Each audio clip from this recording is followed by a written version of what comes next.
అంటే high court stay ఇచ్చింది. High court స్టేను సమర్థించింది సుప్రీంకోర్టు. అంటే ఒక రకంగా బీసీల నోటికాడ ఉన్నటువంటి ముద్దను లాగుకున్నట్టేనా, లాగేసినట్టేనా? నోటికాడున్న బుక్ అను అని అంటే నువ్వు అది ప్రాసెసే కరెక్ట్ చేయలే కదా. ఇప్పుడు నా బోట నడితే నేను మొదటి నుంచి చెప్తే ఇది ఉండేది కాదు అని చెప్తున్నాం. ఇప్పుడు చాలా మంది ఏమంటారు నోటికాడు బుక్క ఆయన ఎవరో ఆయన మాధవరెడ్డి అంటే ఆయన వేసినందుకే అది పోయింది అది పోతుందని తెలిసే కదా నువ్వు పెట్టినావు. ఎవడు కోర్టుకు పోతురా బాయ్, కోర్టుకు పోతే మాత్రం బాగుండదని చెప్పని ఏంది దాదాగిరా? ఎవరు ఇష్టం పోనైతే పోతారు కదా. కోర్టులు కూడా ఆపలేని స్థితిలో ఉన్నటువంటి లైన్ లో కనుక నువ్వు తీసుకుపోయి పెట్టేది ఉంటే అది అమలు అవుతుంది కదా.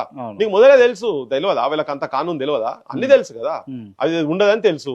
ఇంకా ఈ మధ్యలో కోర్టులు అక్కడిక్కడ మేనేజ్ చేసే కథ. చాలా మంది కాంగ్రెస్ పార్టీ నాయకులు చెప్తుంది ఏంటి అంటే ఓసీ ముఖ్యమంత్రి అయ్యండి బీసీలకు న్యాయం చేసేందుకే వచ్చిండు మా రేవంత్ అన్న అని చెప్పేసి చెప్తున్నారు. ఇదంతా బక్వాస్ మాటలబ్బా. ఇవో బాంఛన్గిరి చేస్తే చేసుకోవాలి కానీ యావత్ బీసీ సమాజాన్ని అంధకారంలో పెట్టేటటువంటి మాటలు మాట్లాడద్దు. అట్లా మాట్లాడే వాళ్ళు అందరూ ఏంటంటే వాళ్ళకి ఏదో చిన్న పదవి వస్తుందో, ఏదైనా కాంట్రాక్ట్ వస్తాయో, ఏదైనా పైసలు వస్తాయో కకృతో మాట్లాడేటోళ్ళు వీళ్ళంతా. కానీ వాస్తవాలు చెప్పేది కాదు. ఇలా జనానికి అర్థం కాదా? జనానికి అర్థం కాదా? ఇప్పుడు నేను చెప్తున్నా 6 నెలల లోపల ఎందుకు చేయాలి మరి? మేనిఫెస్టోలో పెట్టిన నిజాయితీ ఉండేది ఉంటే మేము ఇంటర్నల్ గా చాలా చూసినాం. ప్రతిది అనగానే కాదు కదా, అంటే టైం ప్రాసెస్ అనేది ఉంటది కదా ప్రతిదానికి. ఎంత టైం కావాలబ్బా నాకు అర్థం కాదు. ఎంత టైం కావాలి అంటే పృథ్వీరాజ్ అనుకున్నప్పుడు లేకపోతే క్రాంతి అనుకున్నప్పుడు అవుతుందా? అరే పృథ్వీరాజు క్రాంతి గురించి కాదే నాయన. మొత్తం వాళ్ళ పార్టీ వాళ్ళు కూర్చొని ఇక్కడ నుంచి ఢిల్లీ దాకా తలకాయ ఉన్న వాళ్ళు తెలివిన వాళ్ళు మొత్తం కూర్చొని కదా మేనిఫెస్టో ఎవరు తయారు చేశారు? నువ్వు నేను రాసిస్తా పెట్టిరా వాళ్ళడా? ఎవరు రాసిరు? వాళ్ళే కదా చేసి పెట్టుకున్నది. అంత తెలివి తక్కువ అంత ముందు రాజకీయ క్షేత్రంలో లేరా వాళ్ళు? వాళ్ళ దగ్గర ఐఏఎస్ ఆఫీసర్లు లేకుండేనా?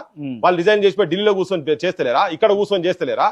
వీళ్ళందరి గతంలో మంత్రులు అయిన వాళ్ళు కాదా? ఒక రేవంత్ రెడ్డి అంటే సరే ఓసారి ఎమ్మెల్యే అని కావచ్చు, ఒకసారి ఎంపీ అని కావచ్చు, మరి మిగతా అందరికి అడ్మినిస్ట్రేషన్ పట్టున్నోలే కదా. మేనిఫెస్టో దేని గురించి పెట్టిరు? 3 మాటల కాడ తాయి కూర్చొని రాసిండ్రు ఆ మేనిఫెస్టో.